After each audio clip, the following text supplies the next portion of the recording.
हम देखेंगे समुच्चयों के बीच अंतर को कैसे निकाला जाता है। तो हम शुरुआत करेंगे समुच्चय ए से और इसे दर्शाएंगे हरे रंग से।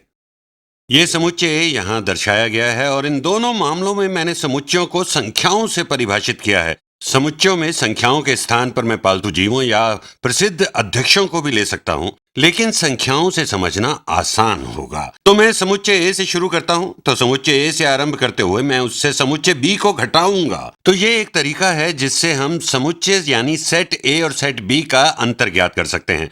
इस प्रकार लिखना यह व्यक्त करता है कि मुझे उन सभी अवयवों को नहीं लिखना जो समुच्चय ए में हैं और जो समुच्चय बी में भी हैं। तो सोचिए इसका क्या अर्थ है। तो समुच्चय ए में क्या है, वो संख्याएं जो बी में नहीं हैं। इसका अर्थ है कि पहले समुच्चय ए को लीजिए और 17, 19 और 6 को बाहर रखिए, 17, 19 एंड 6।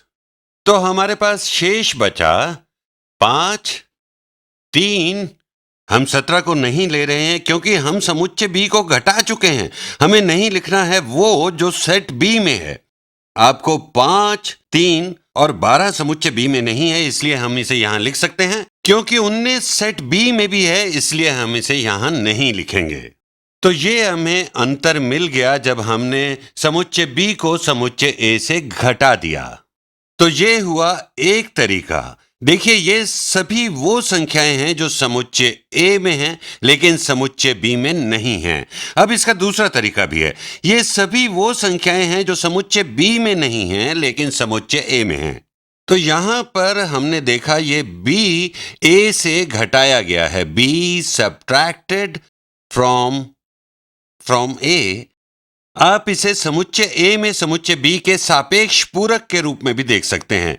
यानी हम कह सकते हैं relative complement of set B in A. समुच्चय ए में समुच्चय बी का संपेक्षिक पूरक। कॉम्प्लीमेंट्स यानी पूरक के बारे में हम आगे चलकर बात करेंगे, लेकिन पूरक वो है जो बी में नहीं है। इसे कहा जा सकता है कि वे सभी संख्याएं जो बी में तो नहीं हैं लेकिन ए में हैं। नॉट इन बी लेकिन ए में हैं। यहां देखें कि ये सभी संख्याएं जो बी में नहीं हैं। आप उस सार्वत्रिक समुच्चय को ले सकते हैं जिसमें 17, 19 और 6 नहीं हैं।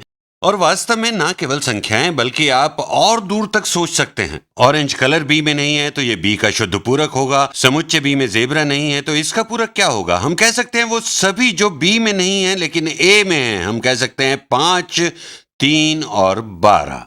तो इस प्रकार जब हम b को a में से घटाते हैं तो आप पूछ सकते हैं कि मैंने 17 को बाहर रखा, 19 को बाहर रखा, लेकिन मैंने 6 को बाहर क्यों रखा। मुझे 6 को बाहर नहीं रखना चाहिए था क्योंकि ट्रेडिशनल सब्ट्रैक्शन में तो 6 ऋणात्मक हो जाता।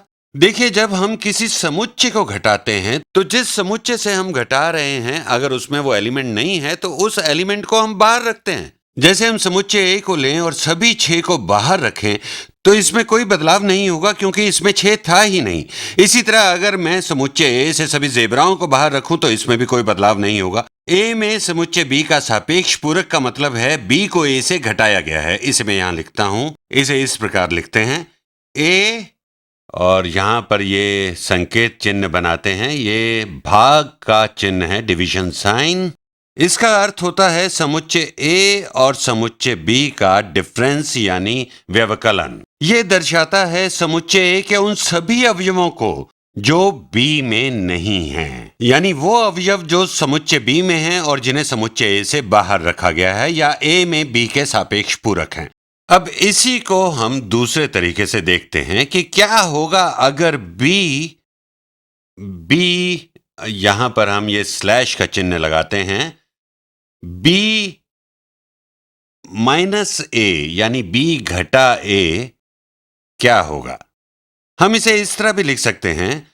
हम इसे लिख सकते हैं b माइनस ए, b घटा ए। ये किसके बराबर होगा। हम इसे इस प्रकार भी देख सकते हैं कि जो संख्याएं b में हैं और a में भी हैं हम उन्हें छोड़ देते हैं और a के पूरक होने पर b में क्या होता है। अब इस प्रकार करते हैं कि b की सभी संख्याएं जो a में हैं उन्हें हम छोड़ देंगे यहाँ देखिए बी में है 17, लेकिन 17 समुच्चय ए में भी है तो हम 17 को छोड़ देते हैं। अब हम 19 को देखें, 19 भी समुच्चय ए में है तो इसे भी छोड़ देते हैं। अब हमारे पास बी में 6 है, हम बी को नहीं छोड़ते हैं क्योंकि 6 ए में नहीं है, तो अब केवल 6 बचा। तो इस प्रकार हमने देखा कि इस समुच्चय में केवल एक ही अवयव है जो है 6। अब मैं दूसरा प्रश्न पूछता हूं कि ए में ए का सापेक्ष पूरक यानी रिलेटिव कॉम्प्लीमेंट क्या होगा? यह वैसे ही होगा जैसे ए में से ए को घटाया जाए और हम कह सकते हैं कि समुच्चय ए को लेकर उसके उन सभी अवयवों को छोड़ दीजिए जो समुच्चय में हैं। जैसे यहां है 5 तो 5 समुच्चय ए में है, मैं इसे बाहर रखता हूं। यहां 3 है, लेकिन 3 भी समुच्चय ए का अवयव है, इसलिए इसे भी छोड़ देते हैं। तो इसी प्रकार हम अन्य सभी संख्याओं को लेकर छोड़ देते हैं, तो अब हमारे पास केवल एक खाली समुच्चय बचा। इस खाली समुच्चय को अक्सर रिक्त समुच्चय कहा जाता है, नल सेट, और इसे इस संकेत से दर्शाते हैं। एक खाली समुच्चय रिक्त समुच्चय है। ये ऐसा समुच्चय है जिसमें कोई भी अवयव नहीं है।